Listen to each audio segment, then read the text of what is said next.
پاکستان میں ایک عام مڈل کلاس فیملی سے تعلق رکھنے والا باپ اپنی ساری زندگی کی جمع پونجی صرف 1 یا 2 رات کے فنکشنز میں اڑا دیتا ہے۔ کیا آپ جانتے ہیں کہ جس شادی کے لیے آپ نے 15 سے 20 لاکھ روپے رقم یا قرض کی صورت میں لی ہے یا آپ نے کمیٹیوں کی صورت میں لی ہے، وہی 15 سے 20 لاکھ روپیہ آپ کے مستقبل کو بدل سکتا ہے یا آپ کے بچوں کے فیوچر کو وہ برائٹ بنا سکتا ہے۔ ایک عام مڈل کلاس فیملی سے تعلق رکھنے والا باپ اپنی تمام تر زندگی کی محنت مشقت کی کمائی جوڑنے کے بعد اسے 1 سے 2 رات کے فنکشنز میں اڑا دیتا ہے، صرف اس وجہ سے لوگ کیا کہیں گے اس جملے کی نظر نہ ہو جائے۔ صرف اس جملے سے بچنے کے لیے وہ اپنی تمام تر جمع پونجی جس نے اس کی ریٹائرمنٹ کے بعد اس کا سہارا بننا تھا، اس جمع پونجی کو وہ اڑا کے بیٹھ جاتا ہے، یا وہ جمع پونجی جو اس کے بڑھاپے کا سہارا بننے جا رہی تھی، اس جمع پونجی کو وہ شادی کی صورت میں اڑا دیتا ہے۔ آج ہم فائنینشیل لاجک سے یہ بات واضح کریں گے۔ کیا ہماری شادیاں ہمیں غریب رکھ رہی ہیں؟ کیا ہماری شادیاں ہماری جیب کو مزید ویک کر رہی ہیں؟ حالیہ چند دنوں میں سوشل میڈیا پہ آپ نے کافی زیادہ شادیاں دیکھیں۔ شادیوں کا ابھی بھی سیزن ہے۔ رجب بٹ کی شادی آپ کی نظروں سے گزری، سوشل میڈیا پہ کافی وہ وائرل شادی رہی۔ گجرانوالہ کے امیر ترین لوگوں کی شادیاں ٹک ٹاک پہ کافی زیادہ وائرل رہیں۔ یاسر ریپر کی شادی آپ دیکھی، آپ نے اس طرح اس میں پیسہ اڑایا گیا، کروڑوں روپیہ اس طرح پھینکا گیا جس طرح پانی بہایا جاتا ہے۔ لیکن اس طرح کی شادیوں کی ویڈیوز جب ایک مڈل کلاس فیملی سے تعلق رکھنے والا باپ یا مڈل کلاس فیملی کے لوگ دیکھتے ہیں تو وہ اپنے ذہنوں میں اسی طرح کے خواب سجا کے بیٹھ جاتے ہیں۔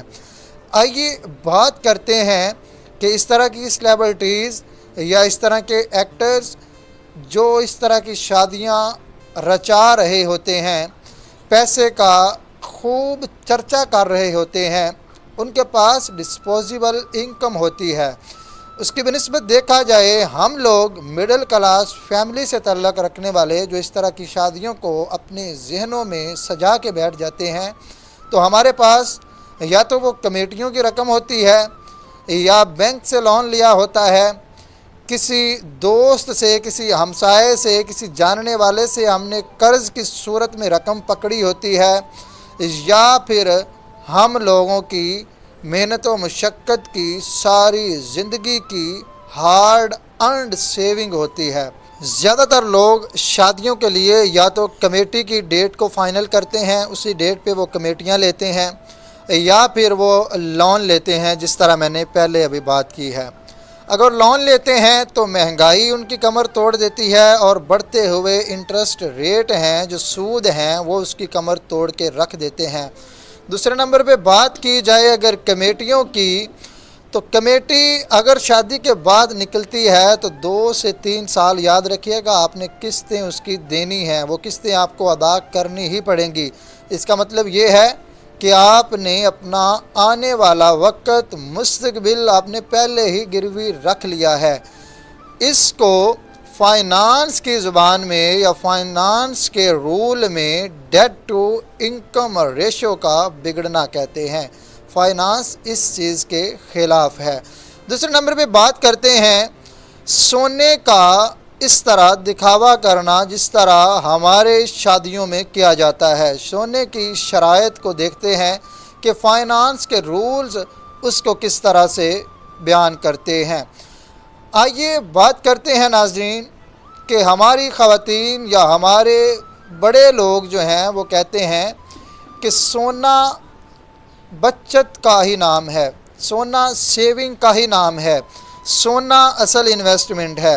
لیکن اس جگہ پہ بات کرتے ہیں انویسٹمنٹ بھی 2 قسم کی ہوتی ہے، ایک پروڈکٹیو انویسٹمنٹ ہوتی ہے، ایک ڈیڈ انویسٹمنٹ ہوتی ہے۔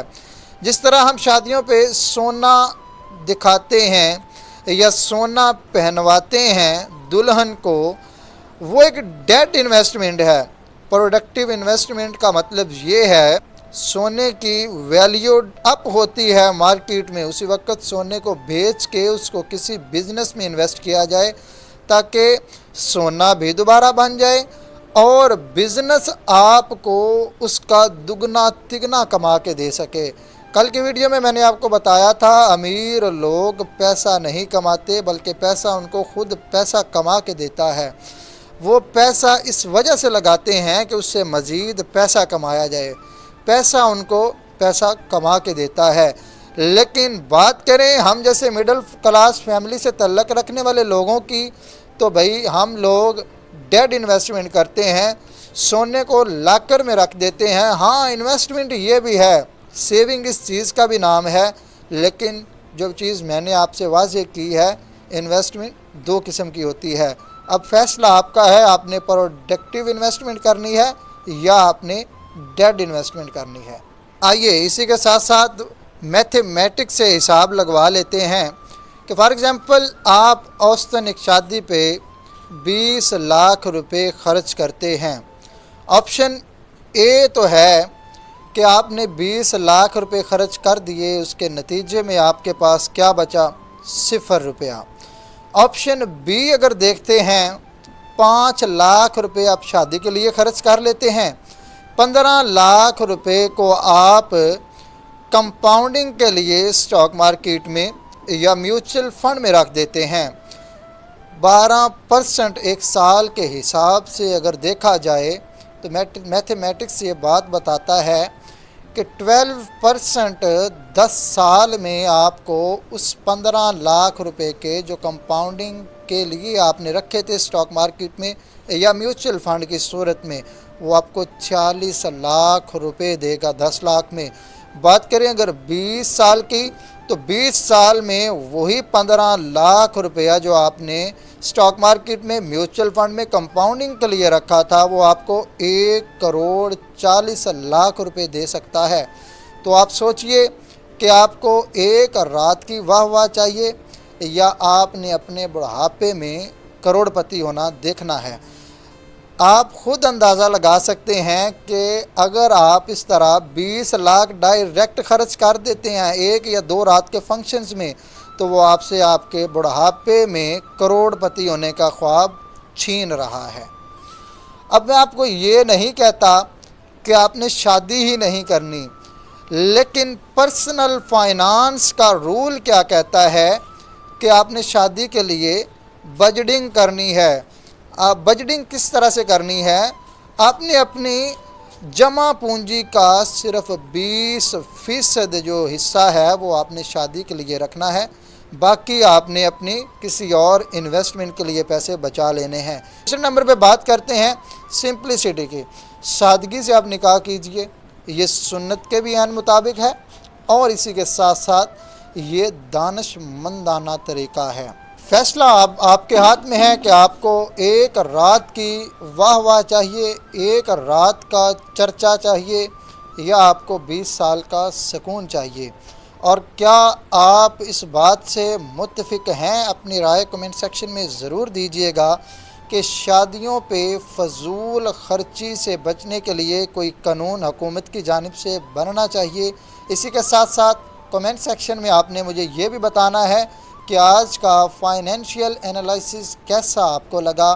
کل کی ویڈیو کا انتظار ضرور رکھیے گا، کل کی ویڈیو اس سے بھی زیادہ دھماکے دار ہونے والی ہے۔ اپنا رکھیے گا بہت سارا خیال۔